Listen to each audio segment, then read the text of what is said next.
Frecuencias. La distribución de frecuencias o tabla de frecuencias es una ordenación en forma de tabla de los datos estadísticos. Los tipos de frecuencia son absoluta, que indica el número de veces que aparece un determinado valor en un estudio estadístico. Se representa con FI. La suma de frecuencias absolutas va a ser igual al número total de datos que se interpretan con la letra N. Es decir, F1 más F2 más F3 y todos los datos que incluyan será igual al número de datos. Para indicar estas sumas se utiliza la siguiente fórmula. Ahora vamos con un ejemplo. Al golpear un balón de fútbol, hubo 12 goles y 7 tiros erróneos. F1 son los goles, y es 12. F2 son los tiros erróneos, que son 7. Para conocer el número de datos, tendremos que sumar F1 más F2, es decir, N es igual a 12 más 7. N es igual a 19. Frecuencia relativa. Es el cociente entre la frecuencia absoluta de un determinado valor y el número total de datos. Se representa con y es un número comprendido entre el 0 y el 1. Además, la suma de las frecuencias relativas es igual a 1. Vamos con el ejemplo. El número de goles son 12 de 19 tiros. El número de tiros fallidos son 7 de 19 tiros. Si nosotros sumamos el número de goles más el número de tiros fallidos, nos va a dar 1, tal como se muestra en la imagen. Por último, tenemos la frecuencia acumulada, la cual es el resultado de la suma de frecuencias absolutas de todos los valores inferiores o iguales al valor considerado. Clase o intervalo de clase son divisiones o categorías en las cuales se agrupan un conjunto de datos ordenados con características comunes. Para organizar los valores de la serie de datos hay que determinar un número de clases que sea conveniente. Existen 3 tipos: los límites de la clase, amplitud de la clase y marca de la clase. Los límites de la clase está delimitada por el límite inferior de la clase y el límite superior de la clase. La amplitud de la clase es la diferencia entre el límite superior e inferior de la clase.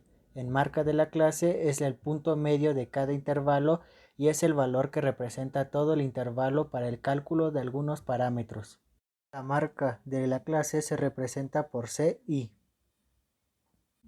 Para la construcción de una tabla con intervalos de clase se divide en 2 pasos.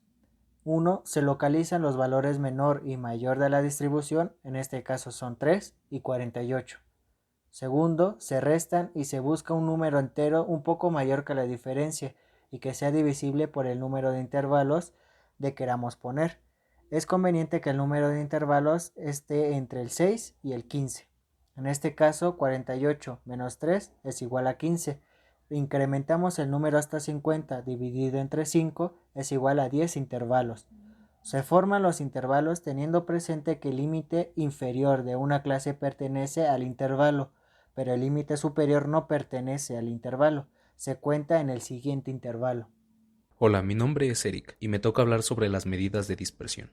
Las medidas de dispersión son datos, números, que indican la variabilidad de una variable, es decir, estudian sus características y junto a las medidas de tendencia central nos dan un vistazo más aterrizado a la realidad, permitiendo comparar los datos y a partir de ello poder intuir o tomar decisiones. Las principales medidas de dispersión, o las más conocidas, son el rango, la varianza, la desviación estándar o típica y el coeficiente de variación.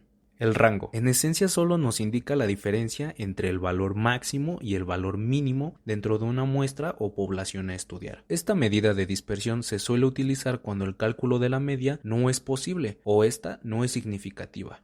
A partir de esto, las siguientes medidas que vamos a analizar se basan en medir la diferencia de los datos con la media. La varianza representa la variabilidad de sus datos con respecto a su media aritmética.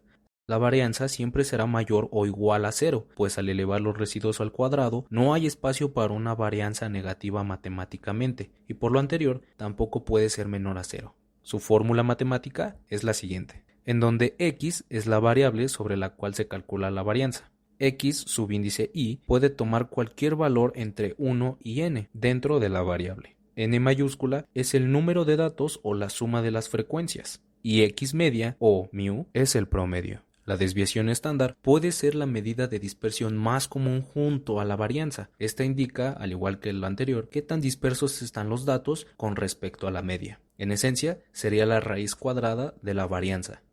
El coeficiente de variación nos permite calcular el porcentaje de variación de los datos de un conjunto dado. Se utiliza para comparar las variaciones de dos o más conjuntos de datos y se dice que si el resultado es mayor a 25%, los datos son heterogéneos y si es menor a 25%, son homogéneos. Vaya, ¿qué tan juntos o separados se encuentran con respecto a la media? Ejemplo de ello son las calificaciones. El alumno número 1 presenta la calificación de 4, 5, 5, 5, 6. El alumno 2, 1, 2, 5, 8, 9. La media aritmética o el promedio de cada alumno es de 5. Por lo tanto, podemos decir que tienen la misma nota, pero no debemos caer en el error de decir que son similares. Al observar fuera de la media, notaremos que el primer caso, las notas son muy homogéneas y próximas a la media, mientras que el segundo muestra resultados heterogéneos.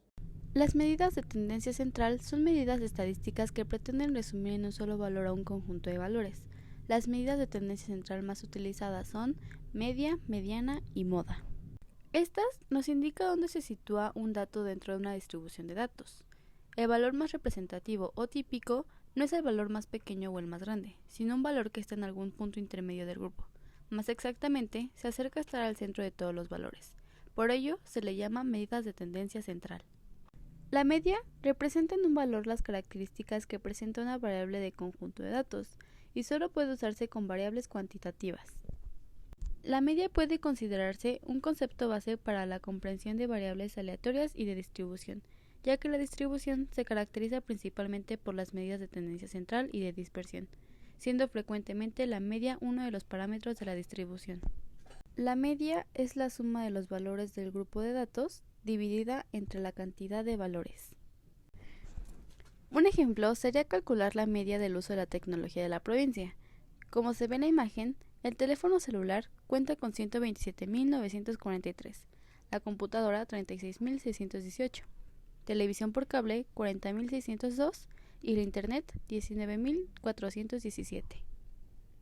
Todas estas cantidades se sumarán y se dividirá entre la cantidad de valores, es decir, entre 4.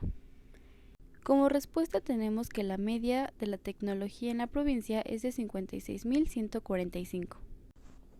A continuación te hablaré de la mediana, que es el valor central del conjunto.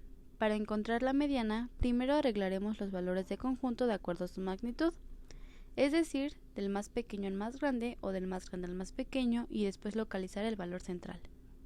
Pero si el número de valores en un conjunto de datos no agrupados es par, no hay mediana verdadera.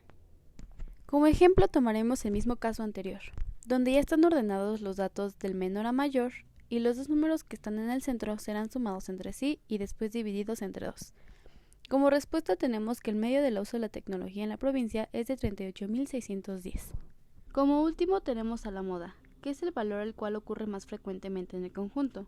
Si un valor es seleccionado al azar del conjunto dado, un valor de moda es el valor más probable a ser seleccionado. Así, la moda es generalmente considerada como el valor más típico en una serie de datos, la cual es llamada unimodal. Un conjunto pequeño de datos en el que no se repiten valores carece de moda. Cuando dos valores no adyacentes son casi iguales en cuanto a frecuencias máximas asociadas con ellos, la distribución se llama bimodal. Aquellas con varias modas se llama multimodales. Como ejemplo pondremos calcular la moda de los minutos de atraso del examen de matemáticas de los estudiantes de primer nivel de economía. Tenemos como minutos de atraso 3, 5, 7, 10, 10, 15, 18 y 20. En el presente ejemplo existe una moda unimodal, lo cual es 10, ya que dentro de las variables el número que se repite es el 10.